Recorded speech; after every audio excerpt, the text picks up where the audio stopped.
ఆదాయాన్ని అర్థం చేసుకోవడం. ఏదైనా సంస్థను విశ్లేషించేటప్పుడు దాని ఆదాయం యొక్క నాణ్యతను వివరంగా అర్థం చేసుకోవాలి. ఆదాయం, ఆదాయ పరిమాణం, ఆదాయ నాణ్యత, ధరల పెరుగుదల, వాల్యూమ్ పెరుగుదల, పరిశ్రమ మరియు వ్యాపార బలాలు. ద్రవ్యోల్బణం, ఇన్ఫ్లేషన్, ధర నియంత్రణ శక్తి, ప్రైసింగ్ పవర్. ఆదాయ పరిమాణం, సైజ్ ఆఫ్ ఎర్నింగ్స్. ఆదాయ పరిమాణం అనగా ఒక నిర్దిష్ట త్రైమాసికం ఉత్పత్తుల అమ్మకాల పరిమాణాన్ని పెంచడం, ఉత్పత్తుల ధరను పెంచడం. ద్రవ్యోల్బణం, ఇన్ఫ్లేషన్. ద్రవ్యోల్బణం వల్ల ఉత్పత్తి ఖర్చులు పెరిగి తుది ఉత్పత్తుల ధరలు కూడా పెరుగుతాయి. ఈ పెరిగిన ఖర్చులు వినియోగదారులకు బరువు అవుతాయి. ధర నిర్ణయించగల శక్తి, ప్రైసింగ్ పవర్.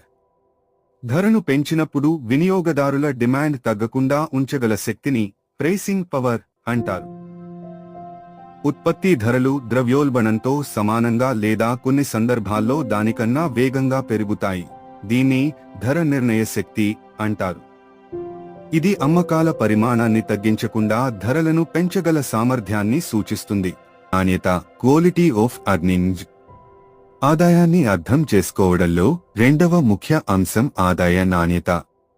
ఈ నాణ్యతను అర్థం చేసుకోవడం కొంత ప్రత్యేక దృష్టితో ఉండొచ్చు, కానీ ఇది చాలా కీలకమైన అంశం. అంతటితో కాదు, ప్రతి ఆదాయం ఒకేలా ఉండదు. అవి కంపెనీ ఉన్న రంగం మరియు వ్యాపార బలాలపై ఆధారపడి ఉంటాయి. ఉదాహరణకి, 2 కంపెనీలు 1,50 కోట్ల రూపాయలు లాభం ప్యాట్ పొందినా వాటి ఆదాయ నాణ్యత వేర్వేరుగా ఉండవచ్చు. దీని వెనుక ఉన్న కారణం రంగం మరియు వ్యాపార పరిస్థితులు. ముగింపు, కన్క్లూజన్. ఒక కంపెనీలోని లాభాల్లో భాగస్వామ్యం, ఓనర్షిప్ కొనుగోలు చేయాలనుకుంటే అందులోని ఆదాయ పరిమాణం మరియు నాణ్యతను అంచనా వేయడం చాలా అవసరం. మేము ఆదాయ నాణ్యతను ప్రభావితం చేసే పలు అంశాలను చర్చించాము. పరిశ్రమ మరియు వ్యాపారంలో మూలబలం, ఫండమెంటాల్స్ బలహీనంగా ఉంటే కంపెనీకి సరైన విలువ, వాల్యుయేషన్ లభించదు.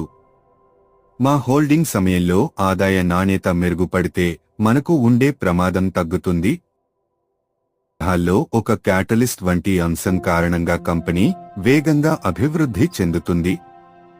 ఫలితంగా దీర్ఘకాలికత ప్రమాదం తగ్గిపోతుంది. మనం పెట్టిన పెట్టుబడులపై గణనీయమైన లాభాలు కూడా పొందగలుగుతాము. చివరగా, మనము ఆ సంస్థ సామర్థ్యాన్ని, దాని ఆదాయ పరిమాణాన్ని పెంచే సామర్థ్యాన్ని గమనించి అంచనా వేయాలి.